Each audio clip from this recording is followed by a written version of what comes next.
Hey, what's going on, everybody? My name is Corey, better known as the Seaman, and I want to welcome you to another edition of the Seaman's Cinema Sit Down. We are a little bit tighter and a little bit lower. I'm not going to lie to you. It is always weird for me to sit in a seat that is not raised all the way after my hip flexor issues, both in high school and the second year I was at my current job.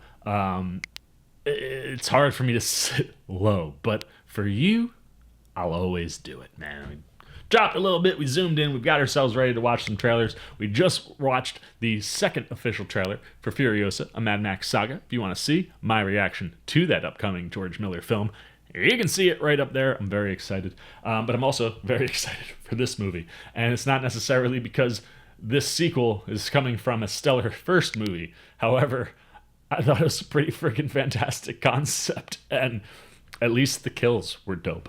What are we talking about? Why don't you pull up a chair, take a seat. We are getting ready to take a look at the official trailer for Winnie the Pooh, Blood and Honey 2. And let me tell you, I am excited.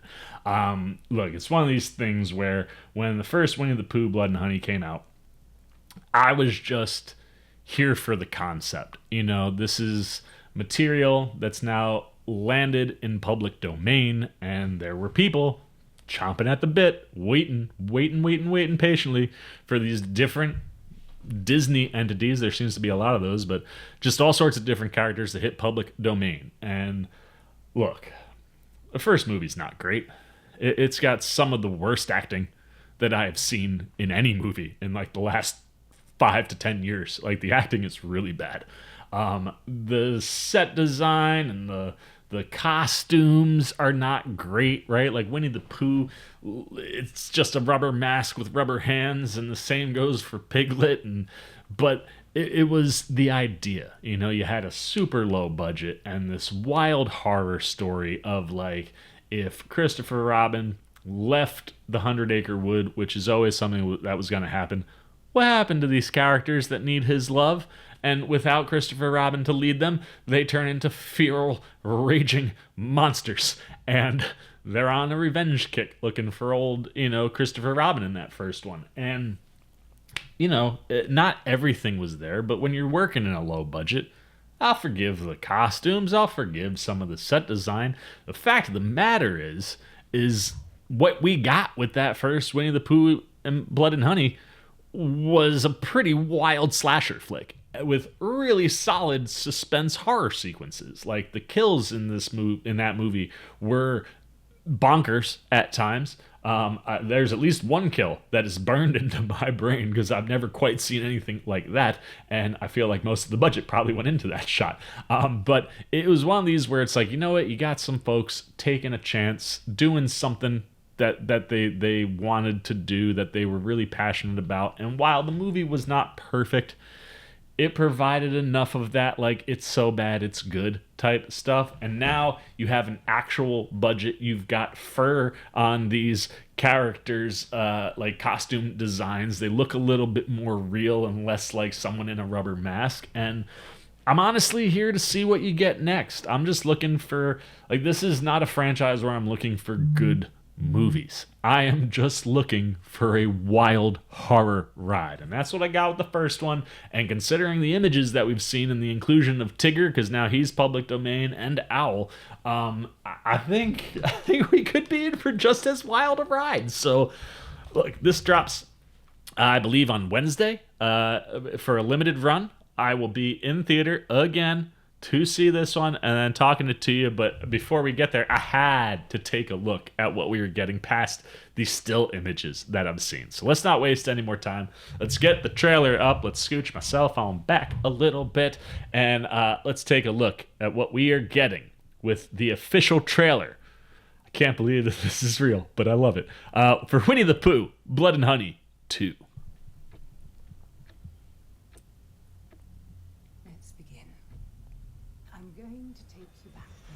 Oh, we're gonna get to see the fun that Christopher Robin was having? Drift away. How are you feeling? Good, I think. Do you recall anything from the session? Focus. What is happening? This was the day. Yeah, Yes, dude. Yellow sweater. Oh, there's Pooh.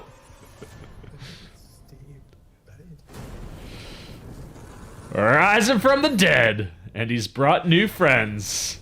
There's Tigger. Look at the tail.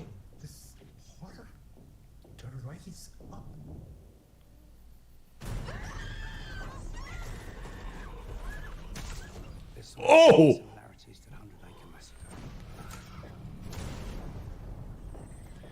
It's not safe. There have been loads of murders being dashed out. Tell me everything you saw, please. Oh, he's working at the hospital. This day would come.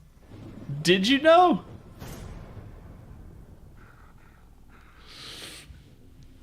Dude. Oh, Tigger's. Oh, we're back to talking. That's exciting. Oh, no! Oh, good God! Yeah, I'm telling you. I'm telling you. That is a flaming chainsaw! What? Dude, yes. Yes. I'm telling you. This is why I come to the movies, man. I mean, one, I appreciate the fact Recall anything from the session? that like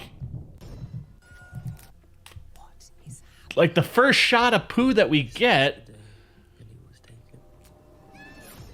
Oh, I didn't even touch on that, but like, you know, like Christopher Robinson had a friend that was taken as a kid. Be interested to see how that plays into this story.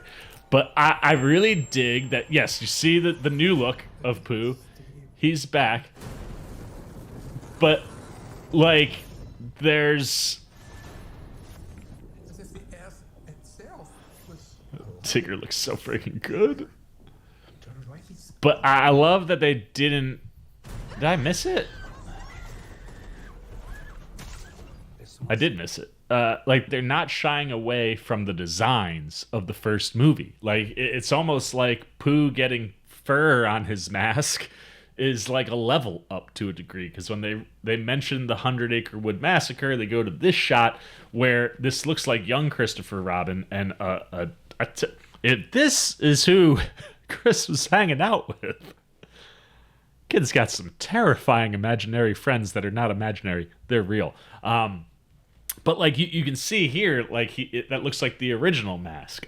So I'll be interested to see like how they explain why Pooh and Piglet look better in this movie than they did in the first one, if we're not shying away from that. But I kind of dig it. You know, it's one of these things where it's like it's so bad it's good. They're doing things that don't necessarily make sense. Like you would have thought anything that was a reference back to like when Christopher Robin is a kid or the first movie, you would just reshoot those shots with the current look to, you know, Pooh with a budget, you know.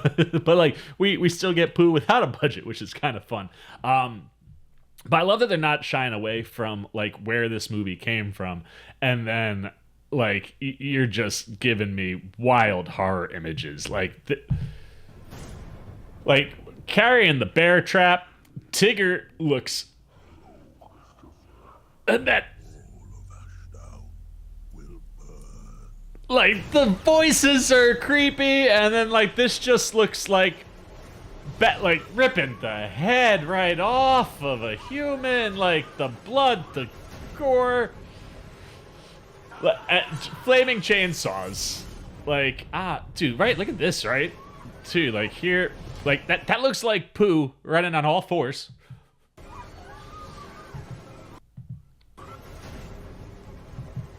And then that flaming chainsaw, but like, yeah, like there, that, oh man, I gotta get a, yeah, like that version, like that, is that Tigger too? Maybe all of the furry things are Tigger?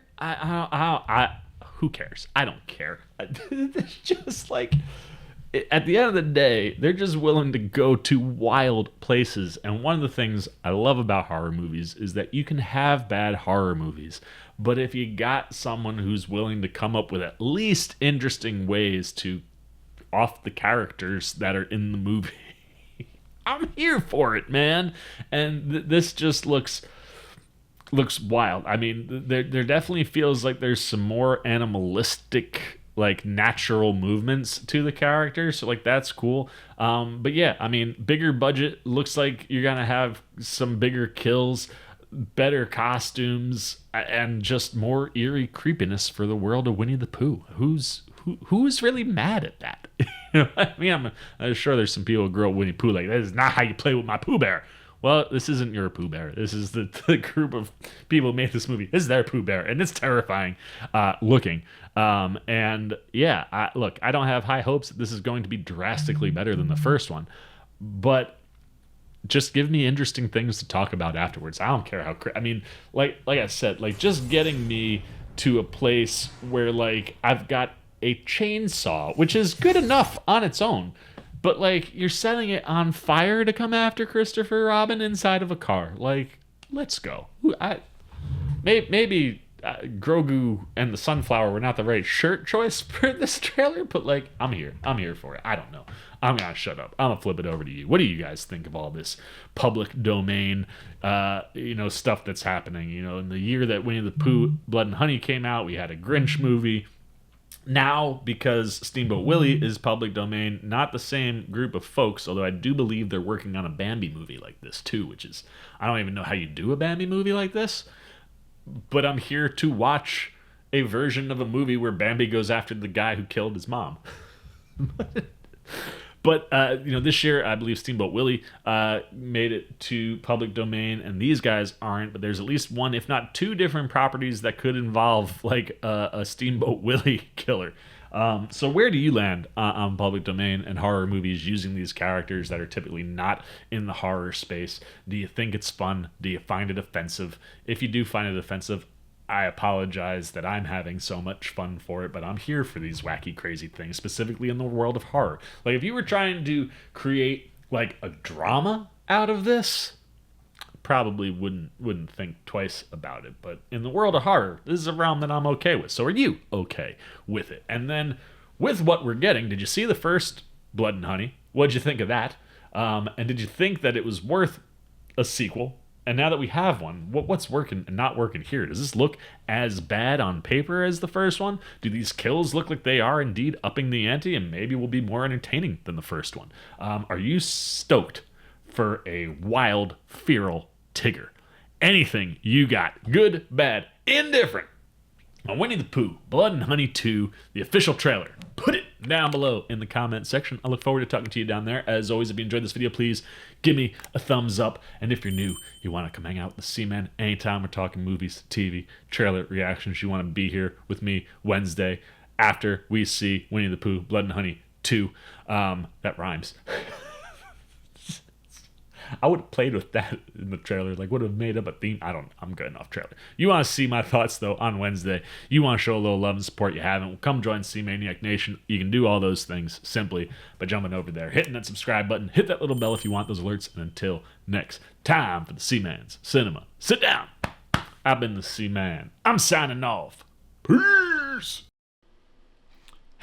Hey, what's up, C-Maniac Nation? Winter Ken here, where we grow out our roots and our beard, letting you know that you can see some new C-Man videos right up here and right down here. And if you want all those videos and show that man a little love and support, come join C-Maniac Nation right over there, and the C-Man will catch you on the next one.